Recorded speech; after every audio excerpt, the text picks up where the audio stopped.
দর্শক, গত কিছুদিন ধরে যে দাবদাহ চলছে, দাবদাহর কারণে আসলে মানুষ গরমে বেশ অতিষ্ঠ। বিশেষ করে এই ঈদের কিছুদিন আগে থেকে এই গরমের যে উত্তাপ সেটি কিন্তু শুরু হয়েছে বেশি, সেটা বলা যায়। তবে মাঝে আরও বেশি বাড়ছে এবং এই সপ্তাহে আরও বেশি হবে, এটা আবহাওয়া অধিদপ্তর বলছে। এমন অবস্থায় আসলে রাস্তার পাশের যে এই বিভিন্ন ধরনের শরবত, সেই শরবতের চাহিদা বেড়েছে। মানুষ অনেক বেশি করে এই শরবত খাচ্ছেন একটু প্রশান্তির আশায়। কারণ হচ্ছে যে এই শরবতে একটু বরফ থাকে, বরফের কারণে ঠান্ডা হওয়াই মূলত আসলে একটু তৃপ্তি পাওয়ার চেষ্টা করে মানুষ। তবে এর পরিবেশ পরিস্থিতি নিয়ে আসলে নানা ধরনের উদ্বেগ আছে, চিকিৎসকদের নানা পরামর্শ আছে। এই ব্যবসায়ীরা বলছেন যে আসলে গরমের কারণে তাদের বিক্রি বেড়েছে, আগের চেয়ে কখনো হয়তো দ্বিগুণ বিক্রিও তাদের বাড়ে। তো এর মধ্যে আসলে দামের ক্ষেত্রে আগেও যেরকম দাম ছিল সেই দামই আছে। তবে এখন মানুষের চাহিদা বাড়ায়, যোগান দেয় অনেক সময় হিমশিম খেতে হয় মানুষকে। আপনারা দেখতে পাচ্ছেন যে এখানে প্রসেসটা হচ্ছে, পাশে আখের উপরের যে খোসা সেটি সারানো হচ্ছে। এরপরে এই আখ এখানে রেখে এই বরফের মেশিনে দিয়ে মূলত এই আখ রস করে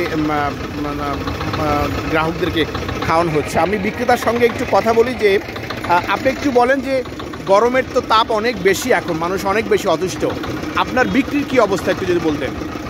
বিক্রির অবস্থা ভালো, এদের বন্ধ তো চালু হয়ে গেলে আরও বেশি। আচ্ছা, এখন আপনি প্রতিদিন অ্যাভারেজে কত গ্লাস আপনার বিক্রি হয়?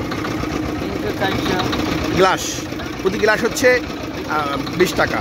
আপনি একটু আমাকে বলেন যে এই যে আপনার এই ব্যবসার যে ইনভেস্ট, সেই ইনভেস্টের অবস্থা বলেন, যে এই আখ আপনারা কোত্থেকে আনেন, কেমন দাম যদি একটু বলতেন। আমরা শ্যামবাজার থেকে 7,000 টাকা সহ, 8,000 টাকা সহ। মানে 100 আখের আটি হচ্ছে 7,000। আচ্ছা, 100 পিস। তো এইটা আনার পরে এরপরে হচ্ছে এটা উপরের মানে কোনভাবে এটা ফাইনাল পর্যন্ত করেন?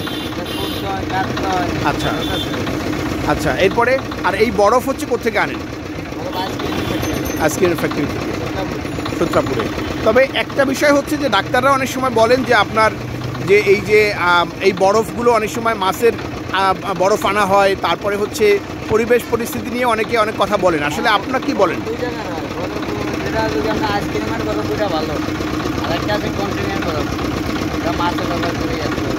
বরফ আপনারা কি পরিমাণ, মানে কেমন টাকা লাগে এই বরফ কিনতে?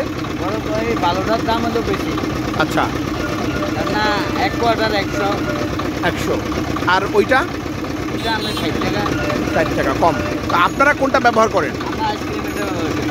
আচ্ছা দর্শক, উনি যদি বলছিলেন যে মূলত আসলে এই আখের রস দিয়ে এই মানুষের তৃপ্তি করানোর যে চেষ্টা, সেই চেষ্টা উনি বলছেন যে 2 ধরনের বরফ আছে।